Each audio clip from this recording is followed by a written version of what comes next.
Don't try to sneak into your room like that. I know what you've got behind your back.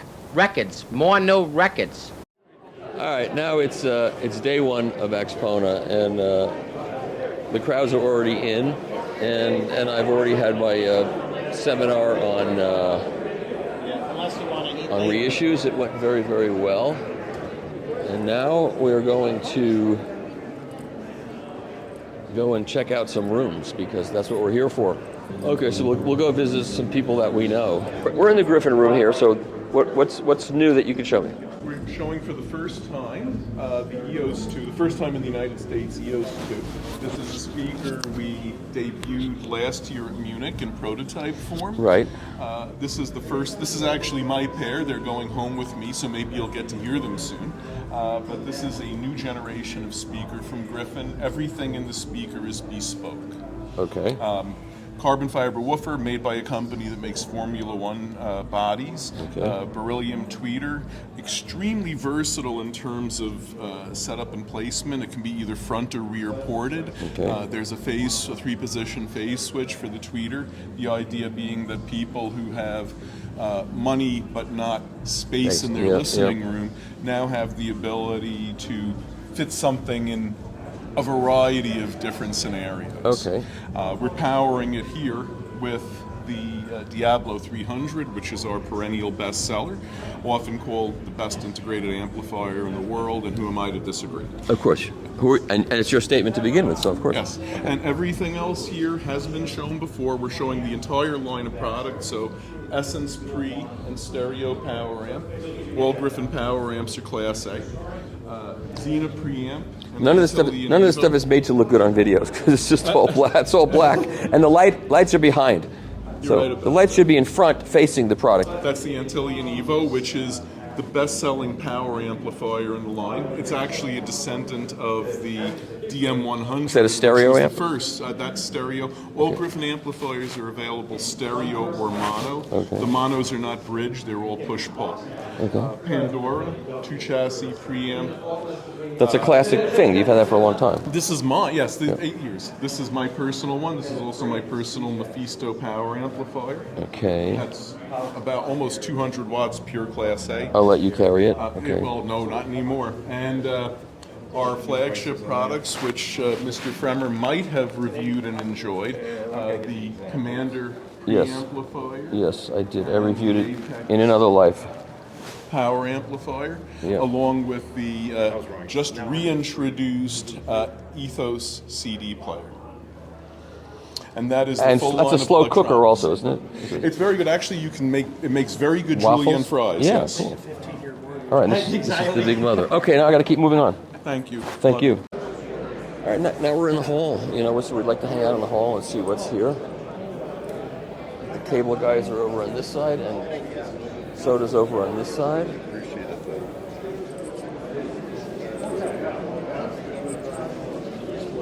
Which would be the one all the way there. Hey there. And then the one right next to it is a So we have the full lineup of soda. It's like everything's in the same place as it was in last year. And there's sodas. Looks like I guess it's a Phono preamp. And they have a clamp.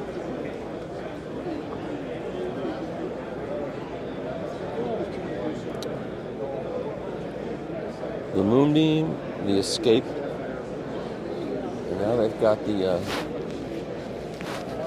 see that Condor PSU down there? That guy makes very good PSUs.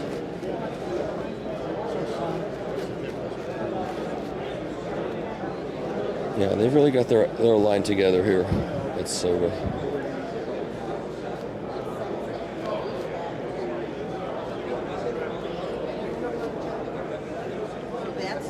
That's what. Hey, Hi there. So that's what you would see over in this table. This is the electronics.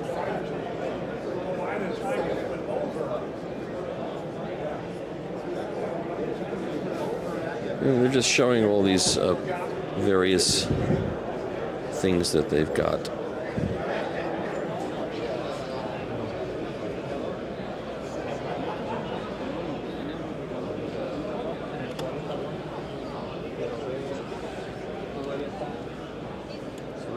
quick round here.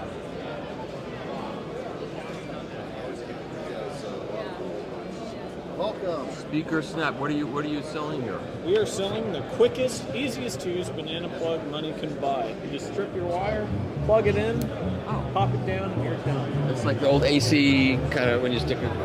Just like it. 12 to 24 gauge, gold plated, great time saver. And what do these cost? The cost goes anywhere from a pair of them all the way up to 50 pair of them. Oh. You can get them anywhere from $8 to $200. That's very convenient. It'd be very convenient for audio reviewers. Absolutely. If you're taking equipment in and putting it back out over and over again, this is going to save you tons of time. Yep. If you have bare wires to put That's in. correct. Yes. Okay. Great. Well, thank you. Sure thing. Okay. These people have raided Goodwills all over the country. Well, I did have Great classic products from about a year and a half ago. The only update I did to it. golden age of golden age of Tienen una tienda de puro estéreo antiguo, puro vintage. No encuentran nada nuevo. Tienen una tienda de prices $1 are right. millón This is a great stereo system for not that much money. Y todo, tienen unos aparatos casi nuevos. I love this stuff. Pero ve lo que te los venden. ¿Quieres conseguir un aparato? Crazy Lenny. And you're crazy. What's crazy happening, Lenny. guys? Hey, Crazy man. Lenny's Hey. here at Axpona. How are you, what's Crazy? this? I don't even know what lens it is. How you doing? Awesome. It's awesome. I'm having a great time here. Good. And it's just started. It's just started. The whole weekend's just started. We'll come back in 2 days and check your energy level. Yeah. Oh, it's still going to be at max, All right. Now, max peak energy. How many Goodwills have you rated to? I don't do any of that. So No, what- we got vintage. We restore all the vintage. We have Where do you get? pre-owned, Where do we you have get these? new Where do you get these from? trade-ins. Trade-ins. Yeah. Boy, it's beautiful. And then you restore them. We restore them. And you give a warranty when you buy We them. give a warranty when you buy them. We give you a warranty if you get repairs. You can send your repairs in. And we have a YouTube channel. So if you want to see more vintage Yeah. hi-fi, Yeah. Just Audio on YouTube is the place to go. Okay. Thank you, Lenny. Thank you, sir. Yeah. Same with speakers. What do we got here? Speakers. Yeah, check out the new stuff too.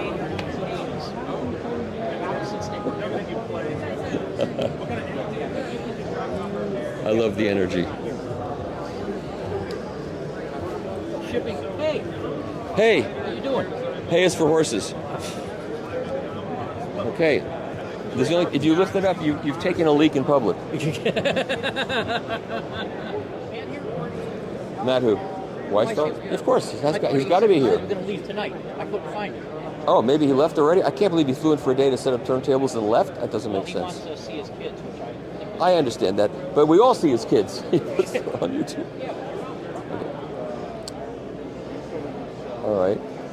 Jerry will still talk to me, even though it's been this long that I haven't reviewed anything, but it will happen. I'll try to set it up for you. It will happen. Okay. Is this a new one? Yeah, it's a new one.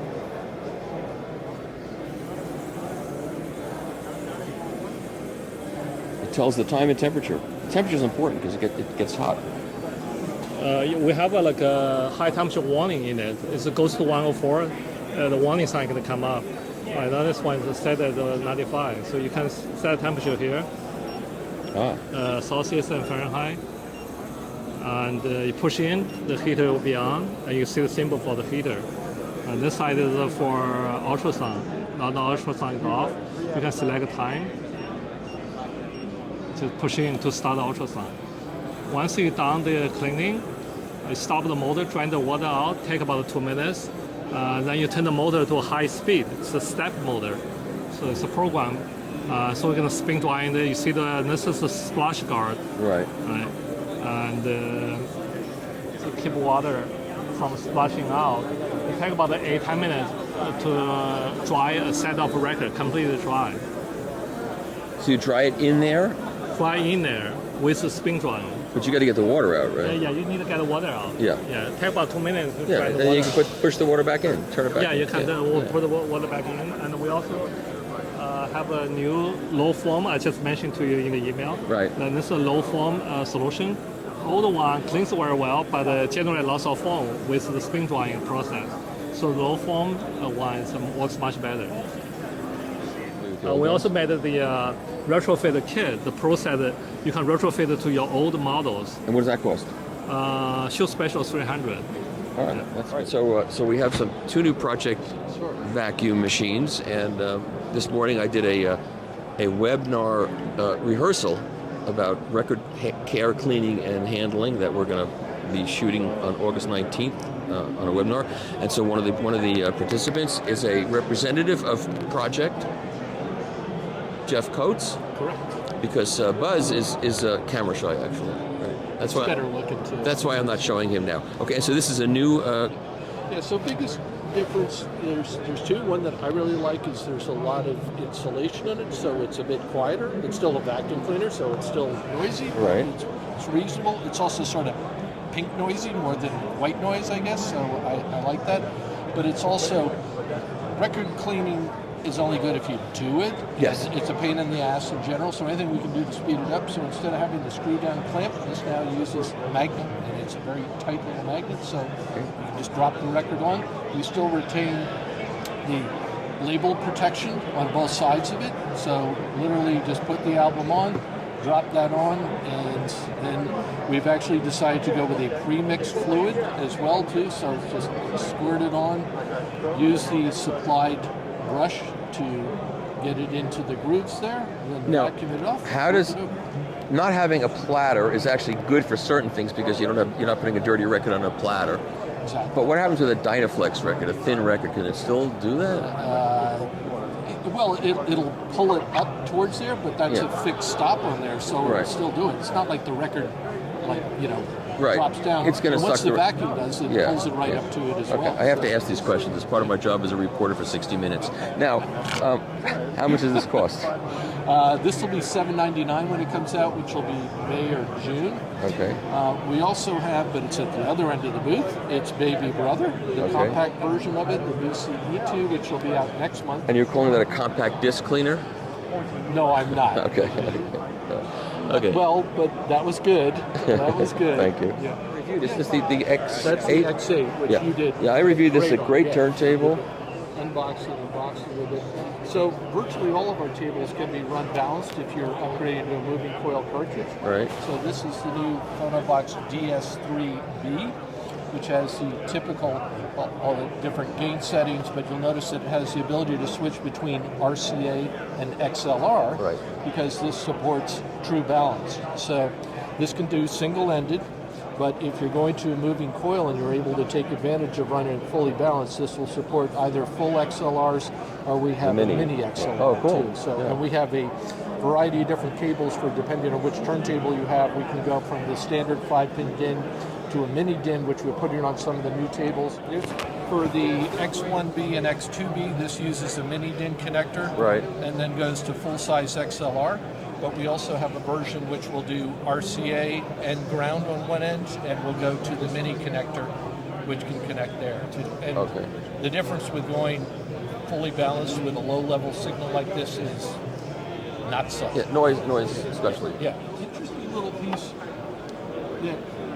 that people have been not asking for, but are now. This is a combination power supply for turntable and phono preamp too, which also helps to reduce noise floor and certainly virtually eliminates most of the chances of having hum problems with it too. So it's got a power supply for any of the sub $2,000 project turntables and any of the sub $2,000 sub $1,000. Okay, so one power thing that powers it to the wall, and then the other two go out. And then it powers both the turntable and the phono. And what does that cost? And then you've got $299, and it's got a obviously common ground and so you don't. So we're just all about trying to get the signal to noise ratio the best it can be. Yeah. Okay, that's it. That's new. Anything new in Munich I'm going to see? Of course. Okay. All right. Thank you, Buzz. See you there. Okay, it's the Monks team. Very, very quiet pump. And a minute and a half cleaning time. Automatic shut off, so just put the fluid on, put the suction arm across, then you can leave it to it. The machine does the rest and then it shuts itself off. By the way, he's from Bayonne, New Jersey, and this accent is complete bullshit. In case you didn't know. You'd have never guessed, right? So. No. It's good though, right? It makes it seem more official. Kind of a nice burgundy wrap now, I think, sort of blends in pretty well with Yes, any very attractive, very nice. And the quietest ever ones that we've done, Michael, so it's very, very quiet. Yes. So we're previewing here, but the proper launch is with Steve Harris is Munich. So we're now selecting the pumps because there's quite a variation in volume level, right. but also in suction. The quieter they are, the more powerful they are. So we're actually hand selecting the pumps now. Oh. These are all going into this one. As you can hear, I mean, honestly, you can quite happily listen to the record. You just clean while you're cleaning the next one. So.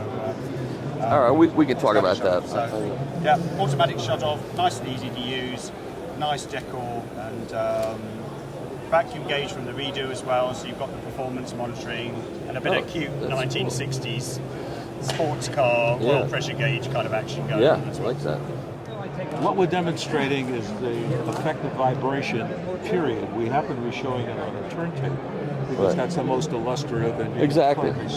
So I've got two identical accelerometers right here. They're measuring, right now they're showing the vibration on the table, going through a couple of amplifiers and a program which gives us a spectrum of what we're seeing. Okay. That spectrum goes from, right now we're seeing 60 hertz to 22 kilohertz. Okay. And the color that you're seeing represents the intensity of the vibration that's being transmitted, red being the heaviest, tapering off the blue, it's the spectrum. I'm going to take an accelerometer and move it onto the platform on which we have this to show you how much these are Cloud 22 vibration control devices. Up close, they look like this.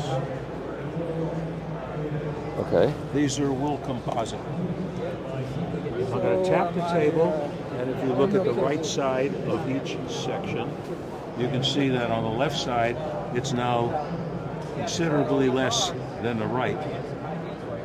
So we're showing that less vibration energy. The left side is the protected. The left side is this white transducer. Right. I'm going to take it and move it onto the platter and show the difference.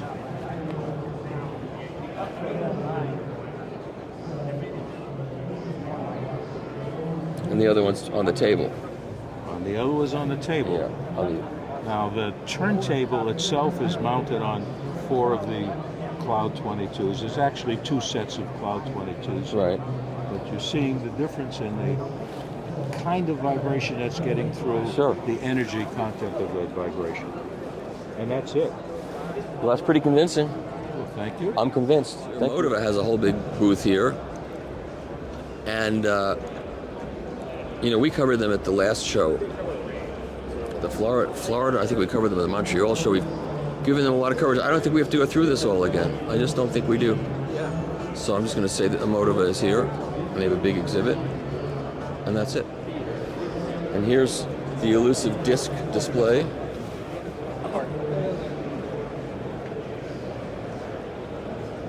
And people are buying records again. Isn't that wonderful? Of course they are. Notice most people are at the record part. Oh, a lot of records from Japan coming in here now. Hey, you're Michael Fremer. I am. I've always been. And you still are. Still am. Which is fortunate for me. Would I be annoying to ask for a selfie? No, of course not. $5. Well, it looks like Lucid Disc is bringing in all these Japanese pressings. Interesting. There's too many records to buy now. It's getting impossible. This is Direct Audio. They've been in other shows. Okay, see these 3 guys here? These 3 guys are in a band called Gang of Skeptics. And they're over here with Charles Kermis. And are you in the middle of one of your processes? Oh, well, we just restored a brand new record from this gentleman. He comes here every year. It was horrible. You can interview Craig. So anyways, Craig, what do you say? Quiet. Quiet. And what was it before? Okay. All right, now here's the Charles Kermis challenge. And so I have two identical copies of the same record. Okay, here they are. Now, one of these, and only I know which one of these records was cleaned on another brand of machine that uses no liquids, just plain water, and I gave it a 5-minute cycle. And I'm not saying which is which, it's one. The other one was cleaned with the Kermis machine, doing the full boat restoration.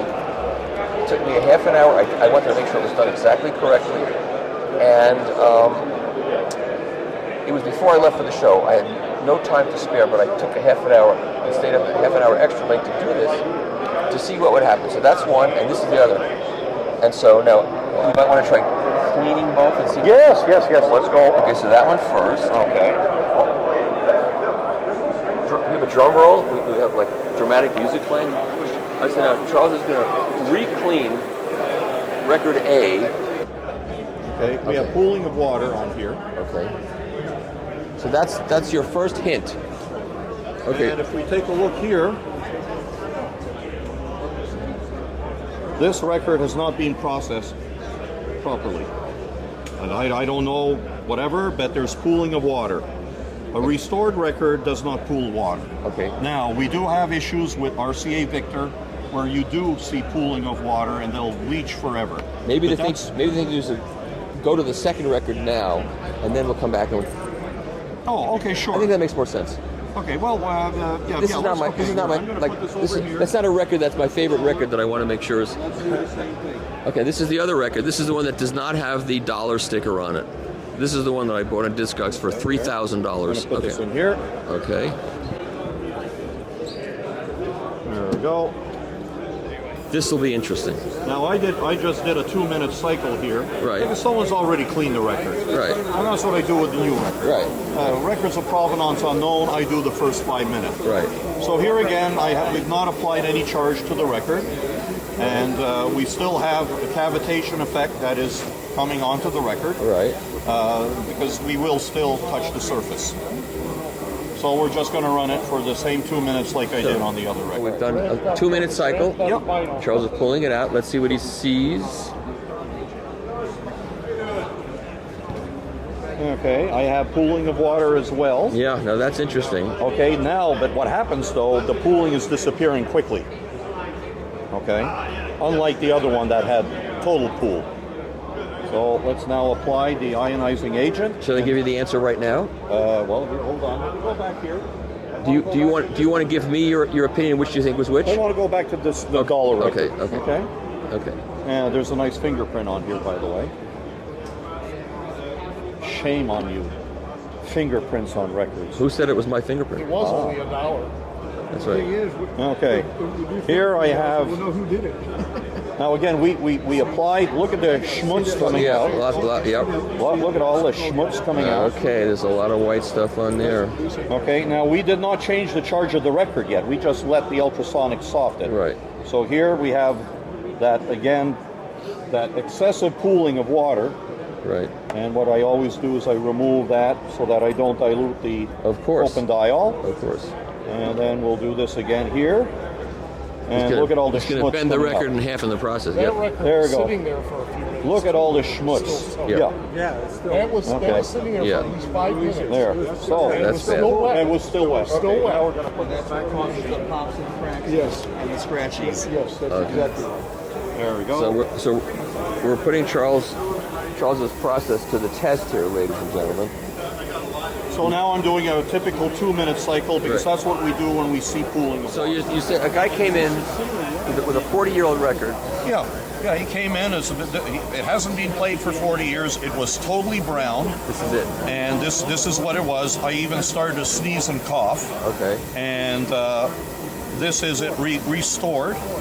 And it still had surface scratches, but we played it on the turntable with the Jeff Rollins preamp. Yeah. Not a single pop, not a single tick. Wow. Was he thrilled? He bought a machine. All right. Okay. And then he brought in 2 other people. Awesome. So it's cool. It's a lot of fun. There. 2 minutes. I'm speeding this up here. There we go. Take it out. Wobble, wobble. There we go. Okay, so that's... This is the record number 1. This is the one that had the major pooling on it? Yeah, major pooling. Now you see there's less pooling. Okay, why? Because now the record is being restored. There's less, we're getting to pure PVC. So I still do this because in the 2-minute process, I do not want to contaminate. There we go. And where's my brush? Still have schmutz coming out. Yeah. Look at that.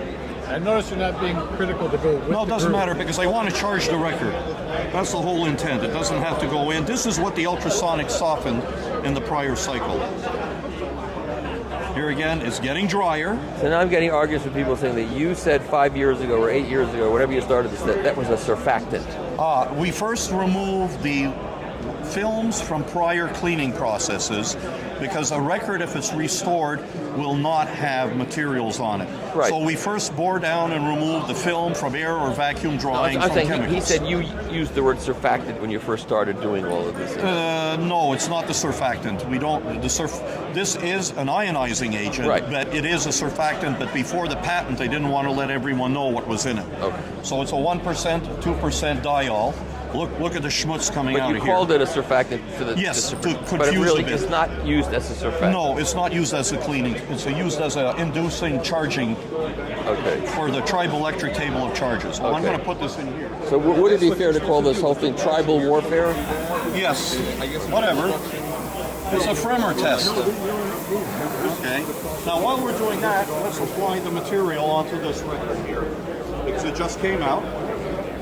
I pad dry this so that I can read the record, speak to the record. Now, this one here, as you saw, even when we took it apart, we didn't have the big pooling.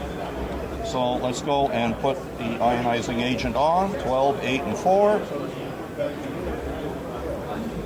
Not too bad. Virtually dry. Now, if you were to make a guess as to which record was which, I would say that this is the Kermis process record. And you know what, Charles? No. You are correct for $10,000. I'm right. You are right. You can read this. As a matter of fact, I can tell. Oh, thank you, Michael. No, but we've been doing this for 11 years, but 5 years. I've been on his case since he started, right? But he just. I know you've been on his and case. he just demonstrated that I cleaned one his way and one with a very good cavitation machine that doesn't use his process that I still think is great for daily cleaning, and I use it. And then when I want to restore a record, I use his machine. I guess I have a life, you know.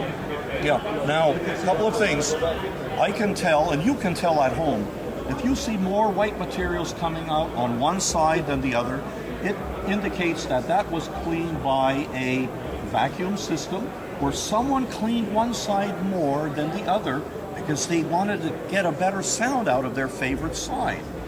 I also can see when we remove the pressing agent, if I have a gray track, like this one, say track 4 is gray, and maybe 5 or 6 is gray, that means someone played the record more than once per day per side because they love that track.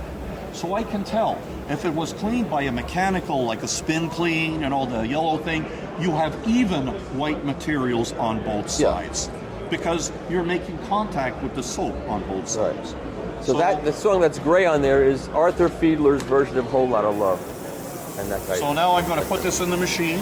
So this is the last cycle for the Kermis process because we proved there wasn't any more schmutz coming out. And let's go to this guy here. So here we see less water. That's good. Why? Because I'm getting to the PVC. The water is diminishing. Yes. But what did the ultrasonic soften in the prior cycle? Let's take a look. 12 o'clock, 4 o'clock, 8 o'clock. I still have schmutz coming out. Yeah, it took a long time. Less. Yeah, it took a long time to get the one that I cleaned out. Look at this. It's less. We're going to walk down the last aisle here and see the marketplace type people. And they're selling. Here we go. Hi there. Here he is. People know what this is now, right? Well, they should. You put me on the map. Yeah. And I think I put your stereo in good working order. You sure did. When someone comes over to my place and says, man, someone in the industry who knows, heard a lot of stereos, they go, this is the quietest system I've ever heard. I know, unprompted that I know. People don't know too yet because we got to talk about it, but your panel originally, this one, was 100% stock QO panel. Right. Since I've gone back to Michael's and I've now put one in that I've gone and damped, I've made copper lugs, copper neutrals, copper grounds. So I've gone and cleaned it up. You haven't cleaned up my room. That's an impossible task. No. Is he the one that fixed your Gen-Trans switch problem? The whole yeah. He did. Sold. Okay, let's see what we got going over here. Okay, so now you have a sign saying Darlington Labs, Yes. but there's nothing here telling me what that is. So our logo is indicative of, so we have currently 6 Phono preamps. Okay. 3 moving magnets, 3 step-ups. So why don't you have a sign under Darlington Labs that says Phono preamps? Wouldn't that be? Do you think it's a good idea? Your dandruff is really bothering. I know it's horrible. Could you shampoo my head, please? Yeah, I'm going to take care of it later. Okay. Next year, we're going to have a much broader arrangement. We have line amplifiers, digital products. Okay, but even so, et cetera, et cetera. I'm just saying, as someone who walks through these shows. Michael from? Yes. As someone who walks through these shows, and I see a sign, Darlington Labs. We were up here. I saw your eye in the But I don't know what that. I'm just saying. Imagine a consumer walks by here. You're not saying what it is. Yeah, and that's important because you come here to the show and you spent the money to have a booth, and you someone are you a turn? I just went to Staples. I left my good banner at home, and I brought the table banner so I can print something out. Just get a piece of What paper. should it say? It should say Phono preamp. Yeah. I'm serious. It in the book. I know, but I'm saying You're the guy. I should say. I know. So tell me about your Phono preamps. But I'm saying people are walking through here, and there's too much to see. So I'll go there. They're editing as they walk. And I don't know. Maybe I don't know what 10 seconds. Right. Yeah, that's the truth of the matter. So we hope you to draw you to the website, and then the website initially gives. Okay, you're making excuses for something you should not do. Well, I'm the engineer, and marketing that's right. is I've been pulled into it. Who was the marketing person? Fire them. That's me. Okay, that's the problem. That is the problem. Congrats on the move, by the way. Thank you. It's worked out. No. Okay, seriously, I'm not trying to bust your chops, but high voltage. So show me what you got here. High voltage. So this is our most popular model, the MP7. $500. People are saying that it's performing at 4 to 6x the price, and what we have is high voltage JFET, zero feedback, high voltage, high linearity JFET, okay. Classical architecture, buffered for minimum internal distortion. We also then have active step-ups. The SU7 is the matching unit, which is over there. 20 dB of gain, 8 mirrored JFETs on the input side. So that's like a head amp. Yeah, correct. This is a moving magnet device. It's 40 dB. So the MP7 is multi-purpose 7. We have the MM6 and the MM5 in the market that are lower in the price. Those are MM because we figured most people are going to use MM. When we came out with this, it was based on market demand. People said, I can't believe what you're doing for $330. Yeah. What can you do with an extra $200? Right. So we came out with this. But I had a guy, a longtime engineer, said you can't call it moving magnet. It's too broad. So he said multi-purpose. Okay. And then I think he died, and we haven't found. So then I have to explain why that is. So Tell him why that's wrong. So what? No, not. Well, I can't change I'm not it going to now. do that. So, but is it a 47K? 47K, 100 picofarads in. Okay, so that's fixed moving. gain, It's 40 moving dB. magnet. No matter, I don't care what you call it. Yeah, functionally, yeah. If it was an AR SP6, it would be moving magnet. Right, and then you have a head amp, an active available, yeah, for 20 more dB. Right. You get to 60. Flat gain. Well, it's variable between 12 and 26 dB. All kinds of And what does that cost? internally, about 500. So it's $1,000 So for the $1,000 two. for the pair for low output moving coil, but something like a Nagawaka MP500 and the MP7, we found based on client feedback that it's nearly a game changer for many real-world audiophiles that don't need the extra amplification. Okay, so a high output moving. Correct. A high output moving coil or of course. moving iron. Right. Exactly. All right. Well, this is Darlington Labs. Now you know what they make, and maybe at some point I could get one to review. Maybe. Absolutely. This is great cable. I know this cable. I use your cable between my step-up transformer and my Phono preamp because it's really well shielded. It's very quiet, and it still sounds good. The Silver Apex. Silver Apex, which you have right here. Great. That's a great cable. Yep. Yep. And I know this through your previous, the boss who passed away, unfortunately. Yeah. So it's good stuff. No BS. Thank you. Thank you.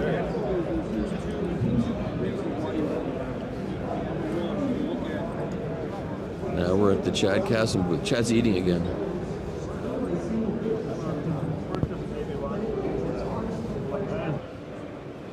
See, they have these masterclass seminars here, which are very cool. The actual measured numbers. Now, when we do the short measurement, what's interesting is this will be the DC. All the stuff in a tomato soup is in there. You're measuring what? Proximity test? Well, now we can do We have competing seminars. Where is your seminar? It's back here at that was very cool. We have to next year. We'll make sure that doesn't happen again. I don't want to compete with the master. Oh, cut the crap. Okay, so I'm just gonna say hello to everybody and. Hello, everybody. More tools coming out in the future. Yes. What's going on in here? Anything exciting? Well, the newest product is the Nordost QB8 Series 3. Okay, I have a world premiere record here. Yes, please. But it's an acetate. New York. All right, now this is the world premiere playing of, this is Patrick Leonard's new album called When It Comes to Giants. Now, if you don't know Patrick Leonard, you do know Patrick Leonard. He produced the last 3 Leonard Cohen albums, so you know him from that. And if you look at your copy of Amused to Death, it's produced by Patrick Leonard and Roger Waters. Okay, so this is a new record that he's made, and he came to me to put it out on vinyl because he doesn't know the vinyl world. And Bob Ludwig mastered this. It's a digital file, and Patrick said to me, he sent the file to Bob and said he wants to put it out on vinyl, and what should he do? And Bob Ludwig, we're talking about Bob Ludwig, said to him, Michael Fremer's the guy to talk to. He knows more about it than I do at this point. That's pretty impressive. You know what? So when I close my eyes for the final time, that's one of the things I'll think about that Bob Ludwig said that about me. Anyway, so this was just, Bob mastered this record last week. The files got sent to Chris Bellman. Chris Bellman cut the lacquer. Doran over at RTI plated it, but this is an acetate that was made 2 days ago and FedEx to me yesterday. And so we're going to hear it in the Stenheim room for the first time. It's a Stenheim Nordost VTL room. Yes, I was gonna. He didn't let me finish. Yes. I was gonna get to, but I'm not gonna do it. Okay. Don't do it. It's the Stenheim room. No, Stenheim. I'm gonna do the voice. No, I'm not gonna do the voice. Stenheim VTL and Nordost room. We're gonna play this record. Okay, let's play it. I think it's the first time we've seen the new VPI. This is the Avenger direct drive. So they've taken their direct drive motor system and put it into the Avenger chassis. You printed, this is the Delrin arm? I just ran into you here. Yes, you did. And you came up to me and you said, you thanked me, but you don't have to thank me, but you've got a good setup now of your Umami Red VPI. Correct. And you were telling me that it got set up by a store. Yes, they it did was. a decent job. Yes, they did. But like I always say, you should do it yourself to really get in there and do it exactly. It takes a lot of time to really do it. And so you did that. Well, back in the day, I used to be a gearhead in high school, got my hands very dirty on getting involved in things of this nature.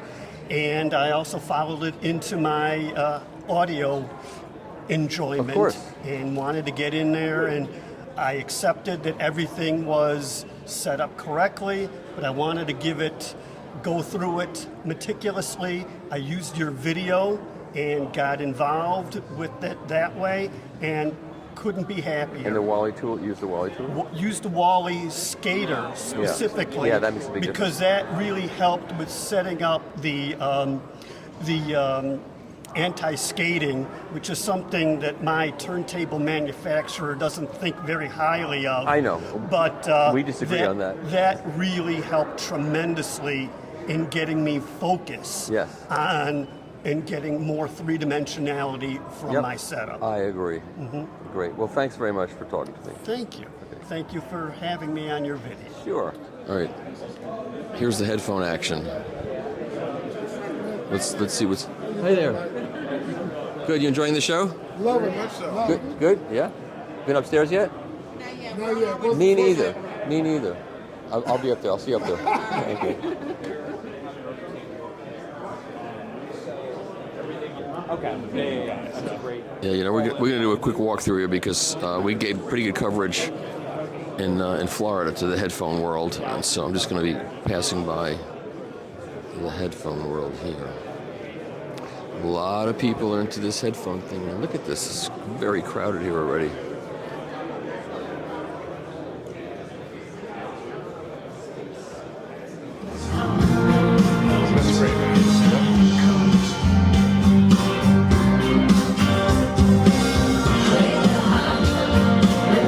So we're in the PMC Soul Note Hobo. How do you pronounce this again? Hobo. Hobo. Okay, like hobo, but with an L. With an L. Hobo. Exactly. And this turntable is made where? I've seen this in static display at Munich. In Serbia. Serbia. Okay. Yep. Unfortunately, we're at the end of a record right now. Yeah, so we should pick it up. So it's a tangential tracking air-bearing arm. Yep. And is the platter air-bearing too? Yes. Oh. And there's a nice singular compressor transformer all in one unit that's super quiet. Quiet, okay. And it's just really simple. You've got the air tube coming out here into the compressor. Can you run your fish tank at the same time? You probably could. Okay. You probably could. Okay. You know, it likes a lightweight cartridge, but the whole thing, arm and table, is $7,900. Wow, that's good. And it sounds fantastic. I love it. I've had a lot of turntables, including, the Continuum. Yep. And I just think it's awesome. So then we've got the Ortofon Verismo. Great cartridge. Nice diamond cantilever. Yep. Going into, so Soul Note is a relatively new brand from Japan. They were like the top guys from Marantz who left. Yes. And they do a lot of controversial things. He's really into decoupling the chassis. Yesterday he was here for hours tuning the chassis on the amplifiers. They're only 70 watt, 8 ohms, 140 into 4 ohms. These speakers are like 92, 93 dB efficiency. No problem. By the way, this speaker, the MB2 SE, this has been in the market for 30 years. As is. Small changes to the mid-range from what I'm told, but essentially unchanged for 30 years. I'll tell you one thing, that mid-range is such a target for little kids. You look at that mid-range, you go, I just got to push that in. It's true. That is true. So you got to watch your kids. It's true. All right, and then what else is here? There's a DAC, SACD player. It's got an SACD DAC, and then they have like a separate streamer that feeds into their DAC. Okay. Their preamp on the bottom, and a pair of monoblocks. And do we know what the electronics cost? I mean, all in, roughly 200,000. Okay, not too bad. Everything is from their flagship line, except for the Phono stage. They don't have a Phono stage in their flagship line yet. Maybe they're developing a new one. And what is that? You know what that Phono stage sells for? I don't remember the price. That's okay. Is there a price sheet? It sounded very nice. Yeah. All right. I'll have to get it for you. Okay, that's fine. And then, we also have these well-flowed isolation devices from Japan, which are new to the States at this show. Yeah, it's interesting. And they move. They can move. Well, as you can see, when you push, the entire thing is on a suspension. Yep. That's very controversial.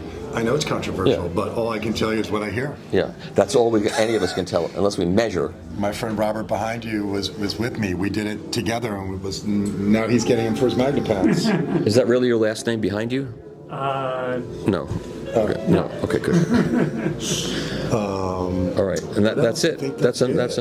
Okay. What more do you want? I want my lacquer back. They're the most inconvenient headphones. Yeah, right. All right, these are the, what are these called again? The Duo, these are the Duo. Duo GT? Yeah. Take me to your leader. These sound good here. Take me to the man. We're looking at the stars. This is the very turntable that I reviewed, shipped up here after the show. Made it in one piece. I did no damage to it. That's always a nice feeling. This is the Esoteric Grandioso T1. The VAC 300, IQ 300s. Yep. Monoblocks, and then we're running them into the Von Schweikert Ultra 7s. This is the fully passive version. And then we have our source system over here. We've got the VAC Master preamplifier and the new Sonoris ATR-10 Mark II reel-to-reel machine. It's a world debut of this machine. We're using the R-Render W20 SE streamer with their new MC20 clock and the Lampenzader DAC, which is quite a statement there. Now, is this machine based upon a Revox? Yes, it is. And so is it all new mechanicals, or? Correct. All the casework and the motors are original. All the electronics are inside, are hand built by Sonoris Audio out of Paso Robles, California. This is the Mark II version. The Mark I version came out about 10-12 years ago. Several studios use this machine. Yardley Records uses it to record their records. It's got a tube-based output stage on it, and it can drive an amplifier directly if you choose not to use a preamplifier. And he can get enough of these to have a viable business out of it? Yeah. So, if I send him an A77, can I get this back? I don't know. All right. Thanks, Scott. Thanks, Mike. How much does this cost, by the way? $32,500. Okay, I can It's get. probably my favorite source component that I have at my store. Yeah. I can sit and listen to this thing all day long. Yep. I just think a lot of the tapes that are out there are bogus, but that's a whole nother They are, however, you can get tapes through Sonoris Audio. They have probably about 5,000 titles available. So. Really? Yes. Music Direct downstairs, they got a whole table. Yeah. It's a mixed bag, as Yeah. you know, Mike. Yeah. Not all analog is created equal. No, there are some of these tapes that you put them up and it's 20 kilohertz cut off. You know, it's from a CD. Exactly. Sonoris records, masters, and all their tapes on their own machines. That way, when you play it back on their machine, it sounds like this. Yeah, great. So it's amazing. So. Okay, thank you. Thank you.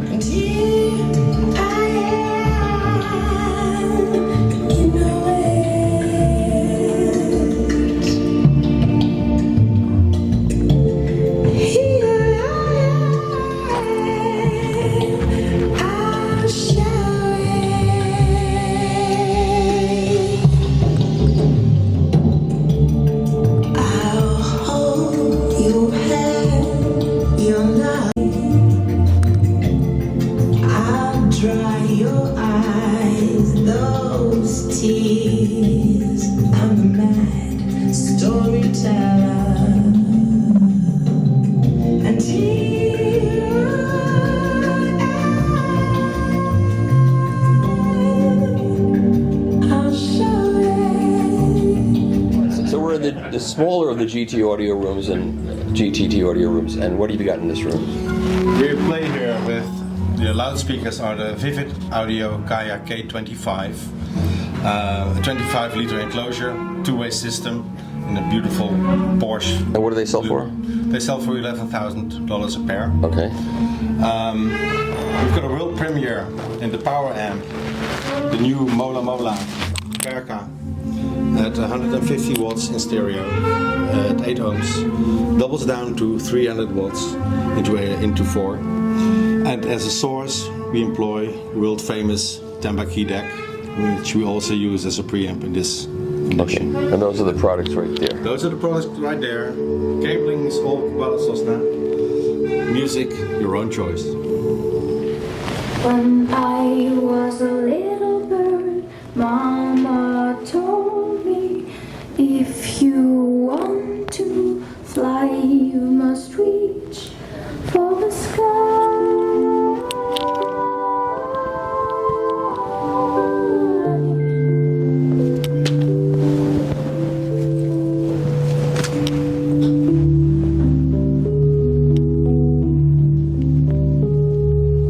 So I ain't high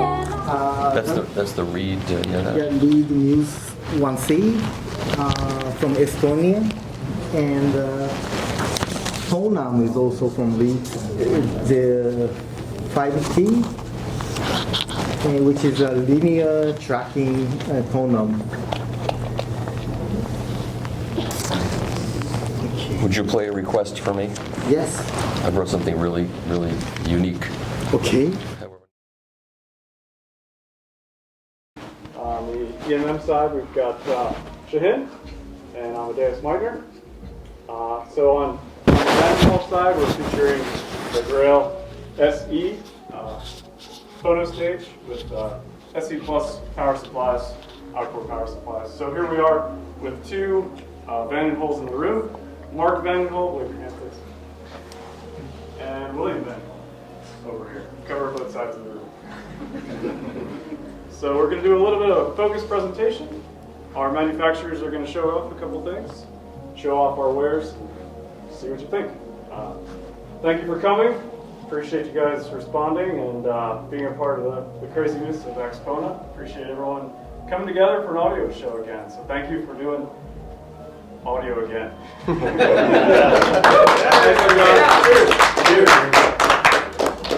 Michael Kresge, Credo. Welcome everybody. So Credo, that's me. I'm the speaker guy. I don't have like much to present in terms of news. There are no new products from our side at the moment. So I want to kind of set the tone of this evening, and what really makes me proud about this room is second generation companies. All of the companies, all the brands present here are all second generation. My parents founded the company 49 years ago, and not always doing Credo. That's a newer project. And then we have, of course, the Meitner and the Van Hol, and also Aki from DS Audio. Everybody is second generation here in this room. So there's a lot of hi-fi history and heritage. And yeah, besides that, I think I'll play a track or two and leave more room for the other guys who actually have like new products to show. If you have like technical questions about these speaker things, I'm here. And what we will play through is not the reference line. We play through the Meitner pre MA3 as a streamer and DAC, and you hear more about that in just a minute. We could use an off-the-shelf chip. We could use an off-the-shelf power supply. We can control our own because we want to control every bit of performance and extract the most that we can get out of our equipment. We design our own power supply. We design our own analog output stages. We do our own FPGA architecture. We really do things not because they're easy, but because they're hard. And it was the same thing with this development with Aki. And Aki, I'd like to say thank you very much for working with us for so long. Not only a business partner, but now a very good friend. So thank you very much. I want to play you guys a record showing off a little bit of what we've been working on. So, like I said, we developed two optical equalizers for the DS Audio cartridge line. You can use them with any cartridge up and down the line, from the very bottom rung all the way to the Grandmaster EX. And so the first one we came out with was the Big Daddy, the top of the line DSEQ1 optical equalizer. It's a fully balanced design. It uses our own power supply inside of it. It was Ed's brainchild for close to 4 years now, and he still doesn't leave it alone. And in a recent phone call with Michael, he even says it's become an obsession of his. He wants to keep going and keep furthering.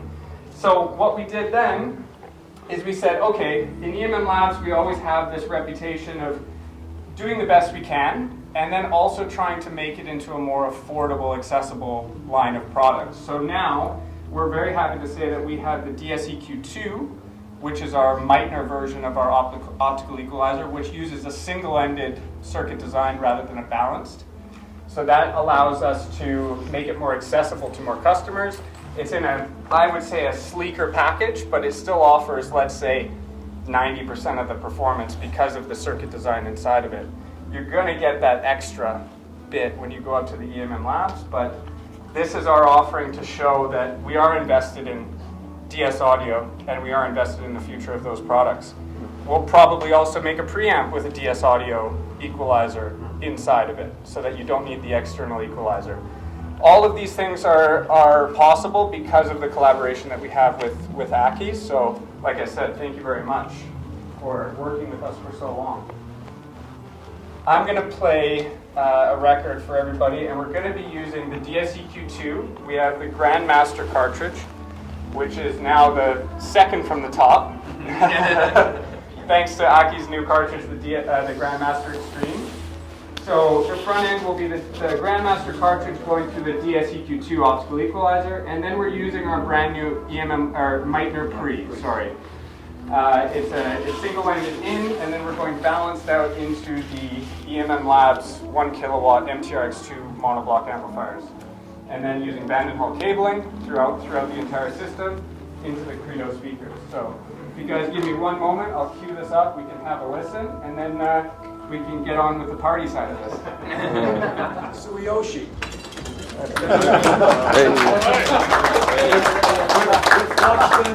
With Luxman 35 years. Wow. It looks like he's 18. We also have the one, the only, this is Izumi Saito, who is our international sales director. It's a pleasure to be here. Luxman for a number of years now. And lastly, the global ambassador for a mere loudspeaker brand, Magico, Mr. Peter McKay.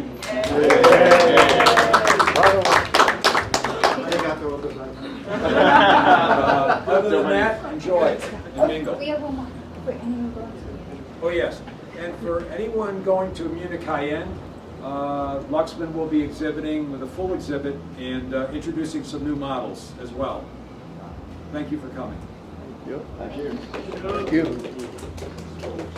Is there a new turntable here you can show me? Sorry, I got to work a little bit. I'm sorry. So let me drop the needle for a second. Okay. So we get.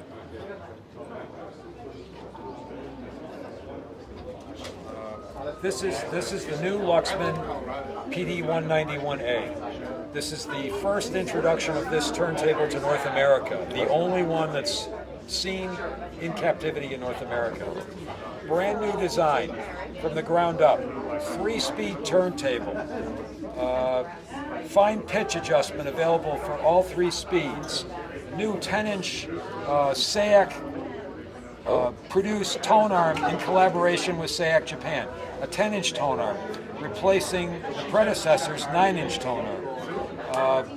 Brand new, extremely dense, heavy bass, constrained layer damp, laminations of steel and wood, and special shock absorber feet, isolation for the table itself.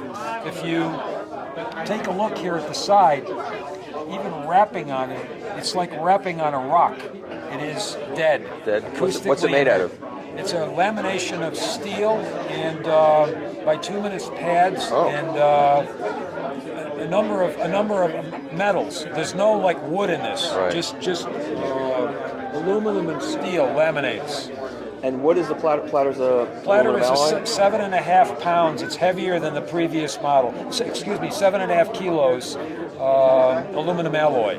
Okay, and the motor drive is AC synchronous? No, they've changed it. This is a DC motor, brushless, slotless DC motor with PID drive.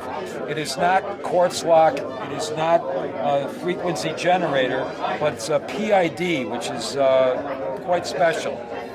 It's a program DC drive,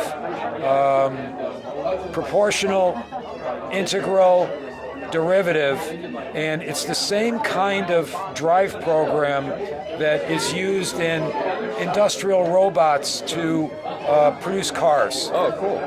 It's very state of the art, very unique. And what is this turntable going to sell for in a month? Turntable will sell for $12,495 US. Okay. And that's including the tone arm. Cartridge is optional. Of course.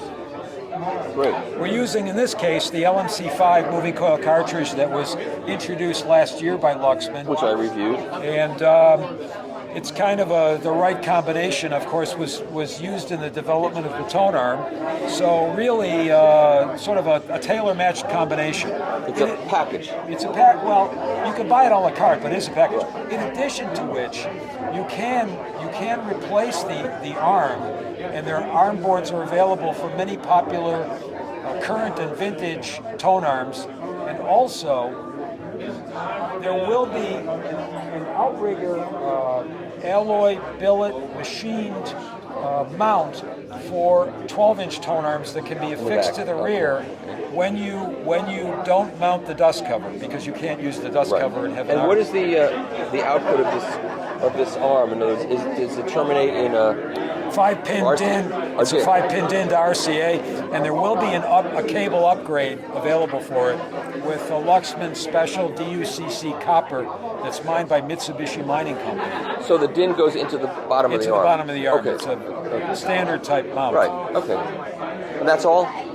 Well, that's all in terms of turntable. In terms of the turntable, yes. Right. That's mainly what we're interested in right For now. turntables, yeah. We're also using the E250 Phono preamp. This has been our line for a few years now. It's $23.95 retail, kind of a bargain, one of the least expensive Luxman components that are available in North America.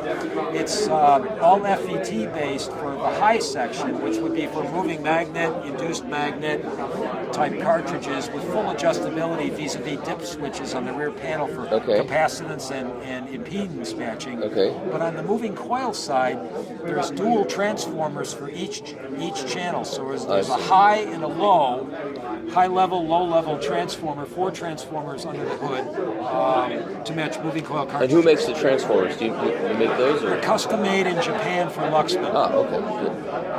Okay, fantastic. I hope you've enjoyed the tour of these new products. I have, and thank you very much. You're always good at this, and you always get right to the point. You don't mess around, Sean. So. Thank you. Thank you.